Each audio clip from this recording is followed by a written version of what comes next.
Alright, my name is Theo, and I'm a PUA, alright? There's a lot of shit out there about texting girls, and it's horse shit. It's very imprecise, and it's very specific to certain characters and certain people, and certain methods of, live game. But I've actually concocted a method that will work regardless of what you do on the field. It's very precise and it's very quantitative, meaning it's very number based. I've seen it work multiple times, and when I strayed from it, it failed. Alright, so first I'll show you the method, and then I'll give it some feedback as to what to do with it, and then if you have any questions or comments, you can leave it below. Okay, so basically I'd like to show you a graph real quick. You can see it right here.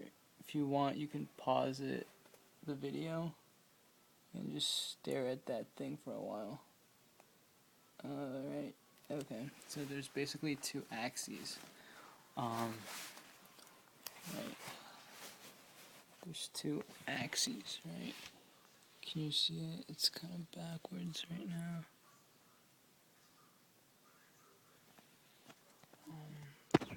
This way. Still backwards. Alright. So there's two axes, right? You can see. Right here is the interest, and there's the time. By interest, I mean the girl's interest in you, and the time is in the duration of the conversation, right? So there's three sections. Attraction, comfort, and seduction.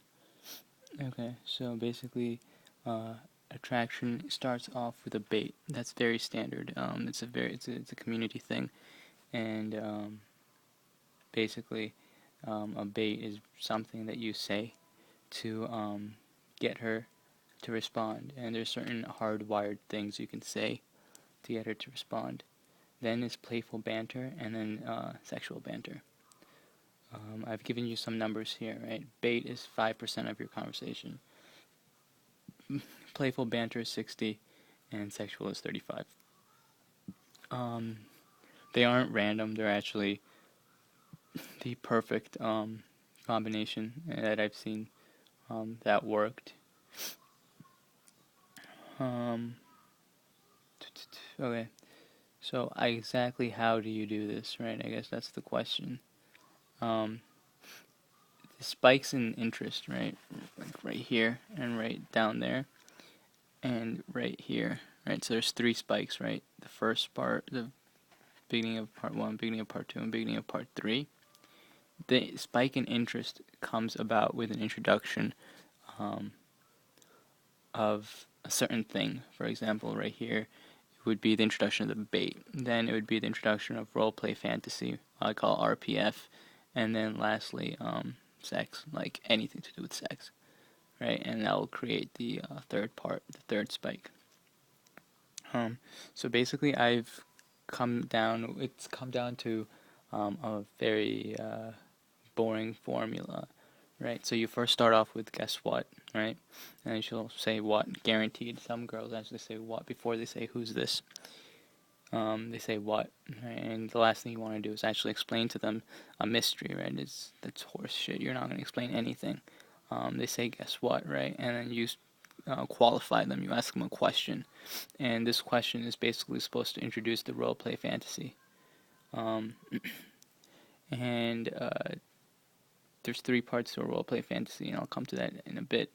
You've introduced the roleplay fantasy. You play with that for a while. It's very platonic, right? It's platonic, but it's like a girlfriend-boyfriend type of interaction. And then to the third part, you introduce sex, like whips, chains, bed, behind closed doors, that kind of thing. And then you continue that on until you finally do that for a while, until you finish the 35%, and then you can ask her out. Right, okay, so the three parts of the roleplay fantasy. three parts. You want to have them in one text, right? So you want it to be very succinct. It's one is reality, two is fantasy, and three is her role in that fantasy, right? So usually the reality is something that is occurring in your life, in your world, right? So it could be I'm writing a paper, right? That's the reality. The fantasy is you don't necessarily have to communicate it directly, right? But the fantasy is going to be like, you're my distraction or something, right? And then her job is to distract you. So, for example, my text would read something like, I'm writing three essays. If you're trying to distract me, why don't you try a little harder, or something like that, right? Something really quirky, and she'll text you back something, and you do that for a while, right? And then you go on to sexual banter. Now, I told you about the percentages: 5%, 60%, 95%.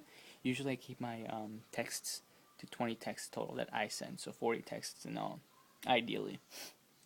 And that the breakdown is right here. I don't know if you can see that. That should make it a little better. But the first part, which is the bait, is one text. Playful banter is 12 texts. And sexual banter is 7 texts for a total of 20 texts that you send.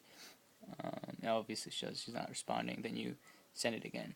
Now, the thing that I was going to tell you about in regards to things to keep in mind,